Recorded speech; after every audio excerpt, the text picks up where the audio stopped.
Apple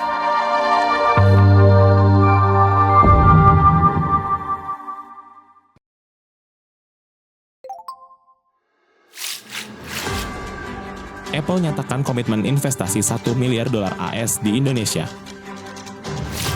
Menteri Investasi dan Hilirisasi Kepala Badan Koordinasi Penanaman Modal BKPM Rosan Perkasa Roslani mengungkapkan rencana komitmen investasi Apple sebesar $1 miliar Amerika Serikat di Indonesia. Hal itu disampaikan dalam rapat kerja bersama Komisi 12 DPR RI di Jakarta. Untuk tahap pertama, Apple berencana akan berinvestasi sebesar $1 miliar AS di Indonesia. Rosan juga telah meminta Apple untuk membuat pernyataan secara tertulis untuk diserahkan kepada Kementerian Perindustrian.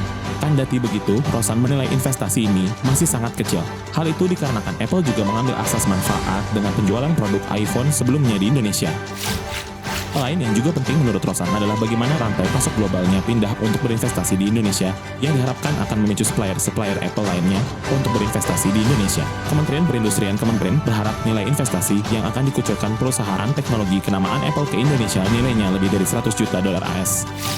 Juru bicara Kementerian Febri Henry, Antoni Arif menilai bahwa industri dalam negeri mampu menyokong kebutuhan perusahaan gawai kenamaan itu berupa pengisi daya atau charger. Pihaknya mengaku telah menawarkan kepada Apple untuk membangun pusat riset dan pengembangan atau research and development terkait industri 4.0 yang berkaitan dengan kecerdasan buatan yang juga berkaitan erat dengan Apple. Dengan demikian, nilai investasi Apple yang masuk ke Indonesia bisa lebih besar dan industri lain seperti komposisi penjualan, teknologi serta jumlah industri ponsel pintar yang mendukung industri HKT lebih berkembang.